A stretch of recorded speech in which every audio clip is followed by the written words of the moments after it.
Tonight, if I asked each one of you to think of a physical location that represents your mind, what would you choose?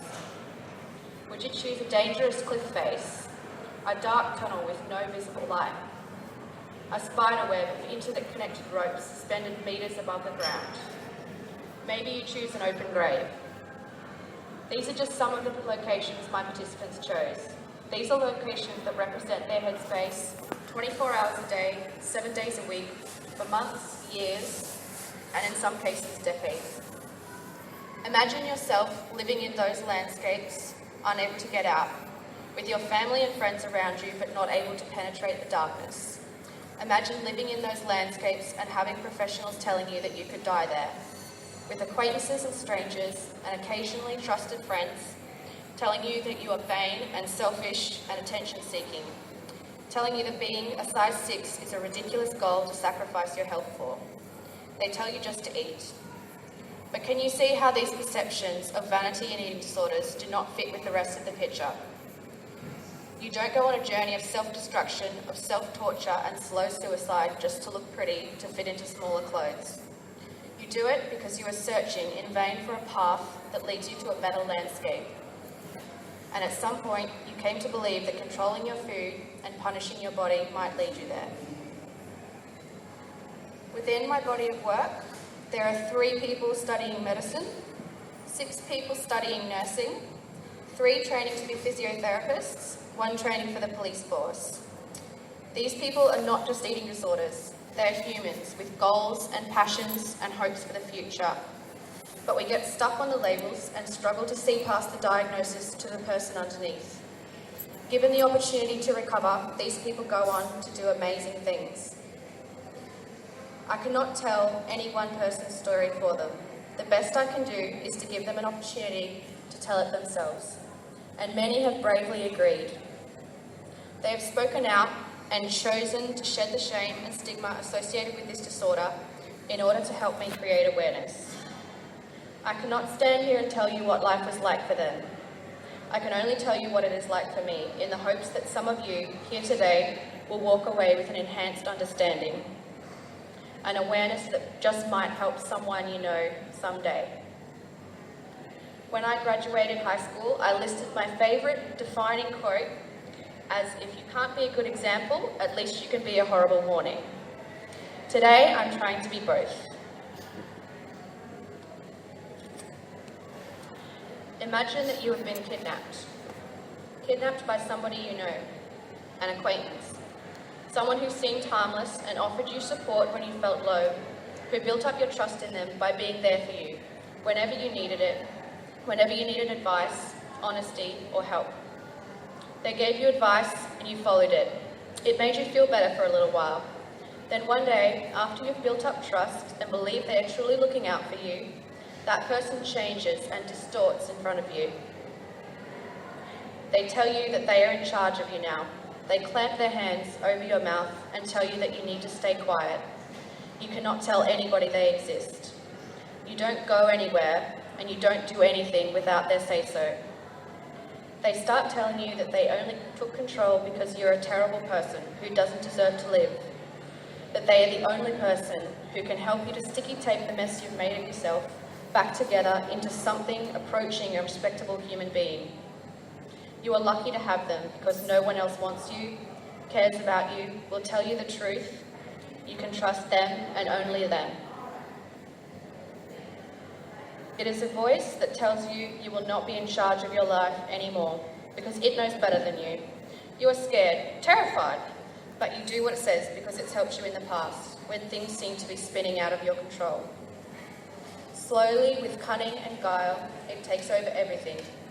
It makes you lash out at people you love, push them away and retreat from human contact because your kidnapper tells you that they are not to be trusted. They don't love or care for you and they want to hurt you. You only believe it because of the times you felt let down, been hurt, been disgusted with yourself or felt ashamed. The only thought, the only desire is to feel good about yourself, if only for a second, to avoid those feelings of failure and worthlessness. And the kidnapper tells you it will help you to do just that. So who are you to argue?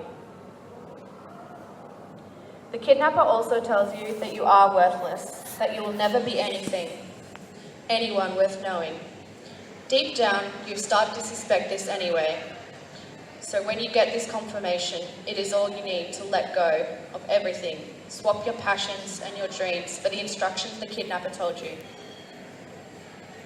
Don't eat that. You don't need it. Don't indulge because you aren't worth nice things. Feel the emptiness inside in your stomach. Embrace it and accept it. Reject everyone before everyone rejects you. After a while, you are brainwashed and you slavishly defer to its opinion, believing that it's leading you down a golden path towards security, to happiness, and to freedom. Occasionally, you don't listen to the kidnapper. You do something impulsive. Maybe you skip your workout because you're tired, or you choose something to eat that the voice hasn't approved. In the second that you do, you feel a reckless abandon, a desperate desire to fill the emptiness, if only for a second. But then the screaming begins. You are walking around in your home, going to work, going to school, but you are not free. The kidnapper is with you everywhere, every second of every day. It is a whole separate person that defines you, and yet it is also part of you. It is everything, all the bad parts of you, separated out into a second entity. When you don't listen to it, when you do something that contradicts its orders, it screams as loud as the siren in your head, pressed directly against your eardrums, so loud that there is nothing else in the world but you and the voice, screaming. It tells you that it always knew you were weak, that all it is doing is trying to save you pain and humiliation. It is trying to make you independent and reliant on no one but yourself, so that no one will ever again have the power to let you down. That voice is so loud, so persistent that it permeates every layer of your consciousness, and you start to wonder, is it wrong? No, it's helping me. This is when the Stockholm Syndrome kicks in. You start to sympathise with your kidnapper, because sometimes it offers you little crumbs of support. Today you did well. Look how strong you were. You managed to overcome the basic human drive to eat. You're amazing, and if you keep listening to me, soon you'll be happy. You'll be in charge. This chaos will stop whirling around you like a tornado, and you will be calm and content. You just need to do a little more. Try a little harder. Listen to me, and I'll make you into a worthwhile person one day. It cleverly switches between praise and torture in order to keep you its slave. So you agreed, and you promised to try harder tomorrow. You believe that there will be order and quiet instead of the chaos, destruction, and confusion that comes with ordinary outside life. But the kidnapper is unpredictable, unstable, and violent. The crumbs of encouragement get less frequent, and you crave the approval again. You work harder, run faster, eat less, anything to have the voice tell you that you did well today and tomorrow will be better. After all this, there is nothing much in your life but you and the voice, the kidnapper, the eating disorder. There is no goal, no person, no outside force that means as much as the relentless pursuit of quiet, order, and calm. As well as having psychological control, the kidnapper's constant instructions to avoid nutrition leads to a physical reaction, starvation. And starvation carries with it a host of symptoms and effects that only serve to increase the stronghold of the eating disorder. In order to conserve energy, your body ceases any non-essential productions. Circulation becomes poor, the mind isn't operating as it usually does, and emotional reactions are dulled and concentration slows. Muscles weaken and your stomach shrinks. Most of these effects are used as weaponry against you by the voice. Your stomach has shrunk, so you eat smaller and smaller meals but still feel full. Why? Not because your stomach has shrunk, because you're greedy and out of control and ate too much, because you were weak and ignored the voice. When your mind is slower and your emotional reactions are less, the voice points out how much better it feels to be quiet, to be devoid of care, to be flat and empty. Without as many neurons firing, your brain is a quieter place, except for that pesky voice, but after all, it's helping you. Because your eating disorder kidnapper demands secrecy, this means that you are forced to wear a mask. when you're around people, even your family, even your partner or children or parents. The kidnapper tells you to carefully craft your disguise so that no one notices it is living with you, because it knows that to risk exposure is to risk its existence. The power and control of this kidnapper is immense, and the longer it is allowed power, the stronger it grows. It spreads its roots out into your body, your brain, your soul, until it is firmly implanted and has no intention of leaving. This is why early intervention is key to eating disorders. 90% of patients diagnosed and given effective treatment within 3 years of the onset of symptoms will have a positive outcome within 5 years. That's 90% of people who recover. This is compared to a 20% success rate for those people whose treatment has commenced after the 3-year mark. 20%. A 70% reduction in success rates is phenomenal, and the amazing thing is that early diagnosis does not necessarily start with doctors, with trained professionals. It usually starts with us. Noticing a family member or friend exhibiting signs of an eating disorder and taking action. That 70% lies in the hands of the public. But most people do not know how to look for signs and symptoms. They ignore warning signs because they simply do not understand. People look at their friends dieting with concern, but they believe that anorexia is synonymous with skeletal. So if their friend is not skeletal, they must not be anorexic. Therefore, they are not in trouble. It's just a dieting phase or a plea for attention. Nothing to worry about. The same thing happens with parents, doctors, and teachers and siblings. They don't want to believe they're looking at a deadly mental illness. When they are conditioned to expect a walking skeleton, they sigh with relief. That's not what's happening here, and there is no need to panic. But someone can appear healthy and still be in danger. We don't understand how to look for symptoms. We dismiss oddities as normal behaviour because in the society that we live in, we've got to face it, how many people in our life do we know who skip meals, talk about diets, hate their bodies? It's pretty much everyone. Everybody's talking about weight loss. And it's so common, it's so everyday, that people miss the warning signs and individuals spend years held hostage by their illness before anyone realises they need to intervene. That is what happened to me, and the blame lies nowhere. My family and friends had concerns. They had worries and niggling thoughts at the back of their mind, but they didn't know how to react. They didn't know who to turn to, how to help, or what to say. They were left to fight a war with no idea of the opponent they were facing. They had no idea that my bizarre food rituals, my compulsive exercise, and my mood swings were all signs that I was being gagged and bound by a violent hatred directed only at myself. They had no idea that I spent every waking hour distracted by overwhelming shame and disgust with myself and the person I perceived myself to be. They didn't know that in a few years I would be facing possible death, that I would be facing permanent physical damage. They didn't know that I would spend the next decade in and out of hospitals, both for emergency and long-term treatment. And therein lies our fundamental problem. They didn't know. The following is an excerpt of a piece of writing I composed when I was 15, after battling an eating disorder for a few years. Please keep in mind that I wrote it when I was 15, so it's a little bit strange. Every day when I wake up, I consider the choices I have, and the other side of me places so many restrictions on my routine that I can barely remember a time before her voice was in my ear, incessantly screaming at me for allowing myself any semblance of normality. She is in my head every second of every day.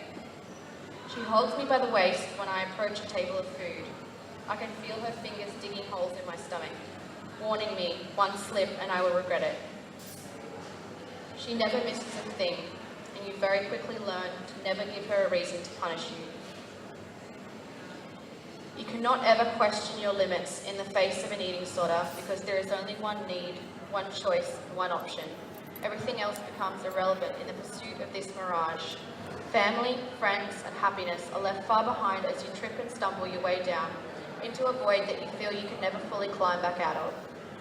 That person you used to be is torn off and left behind while family and friends still plead with the shell of the person who used to be Elle, while I stand at a distance with their cold arms around me, oblivious to the pain in their eyes as they beg me to come back to them.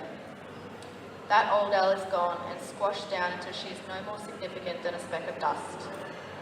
I believe that some people can wrest their crumpled, torn bodies back from the grip of anorexia, but I know that I do not deserve to be free of her. She saved me when I had no one else to hold onto, and now her voice is the only one I can trust. All of this was going on in my head while my family was standing back, with worry starting to be etched into their faces and fear and stress in their hearts. When they searched for advice, for support, for help, they found none. They stood back, wringing their hands and desperately trying to understand what was happening. They couldn't help because they didn't know what they were facing, and by the time they figured out what was happening, I had Stockholm Syndrome, and I fought like hell to stop them from taking my captor away from me. I've spent 11 years with my kidnapper. Being held hostage by this arsehole of an eating disorder has cost close to $350,000 purely on hospitalisations. Out-of-pocket costs for eating disorders in Australia are estimated at around $585 million per year. Eating disorders have the highest mortality rate of any mental illness, and 1 in 10 women with anorexia nervosa do not live for more than 10 years after the onset of the disorder. Funeral costs for premature death caused by eating disorders is estimated at around $9 million per year. For my part, I can attest that funeral costs might be financially calculated, but the emotional costs are infinite. It's difficult to look at statistics and imagine the faces behind the numbers. Tonight, I'd like to share with you 5 women who were once part of my life. Some of them closer than others, but all women that I cared for and respected. Tamika, who died this year, several months ago. Alana, who died several years ago. Bonnie, who also died about 2 years ago. Christina, who died last year. And Lisa, who died 2 years ago. Of these 5 women, all had eating disorders. Of these 5 women, all had fought for years. Of these 5 women, 4 were under 30. 3 of these women died due to suicide. 1 died due to kidney failure, and 1 died due to heart failure. These are just 5 women who were the faces behind the mortality statistics.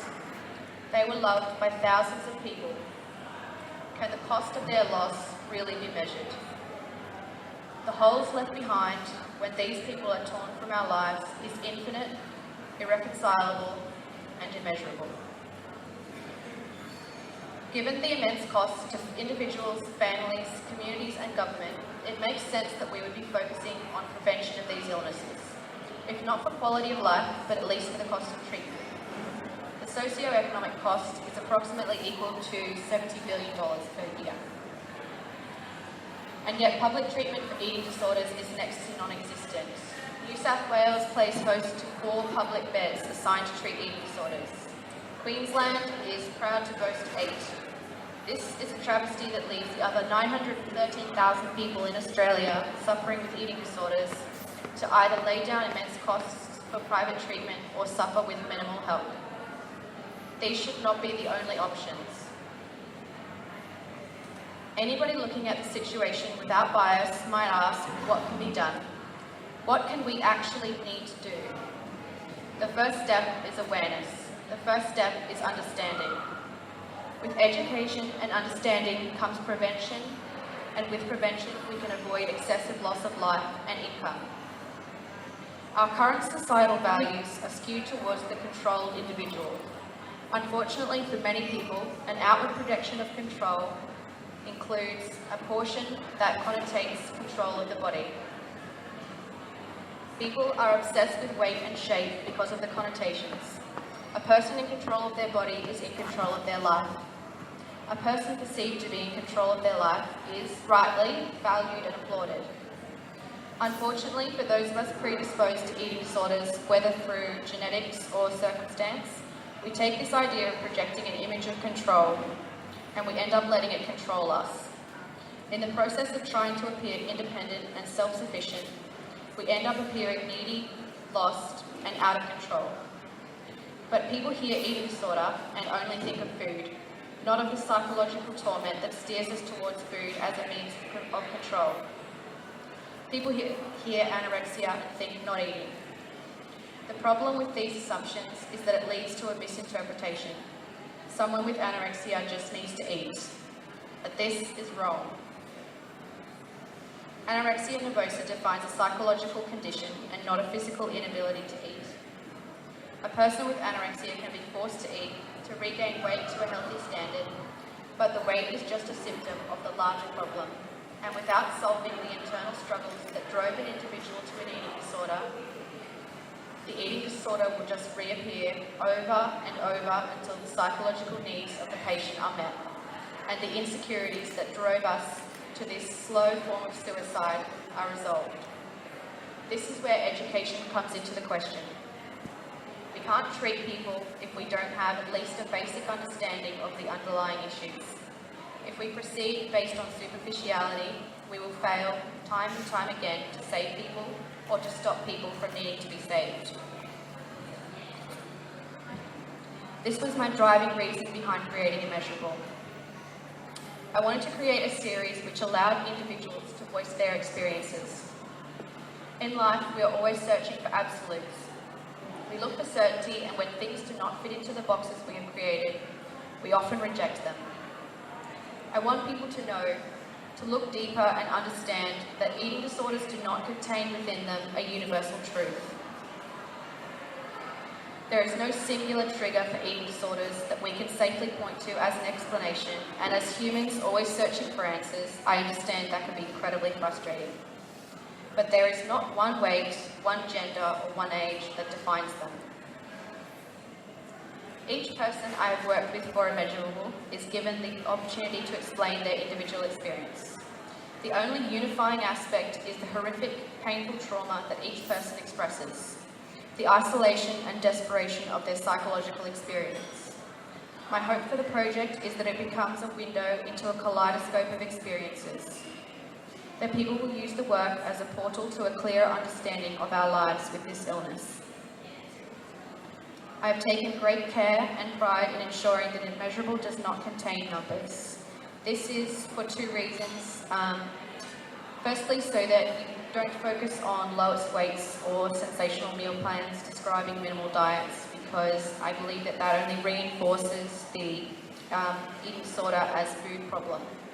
But also because the people involved in my project find mention of numbers and calorie intake incredibly triggering, and it is hard to move forward constantly being reminded of these numbers.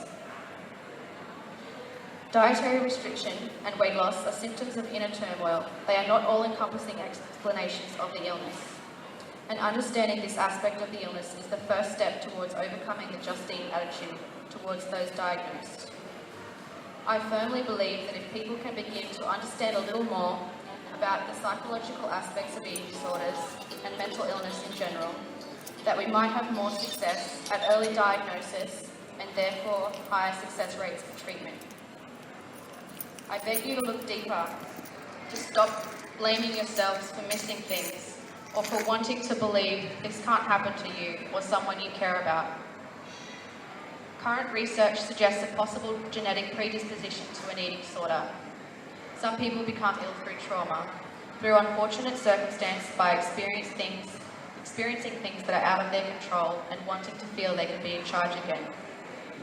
There are a multitude of triggers for eating disorders. All sorts of people get them unintentionally and not decidedly.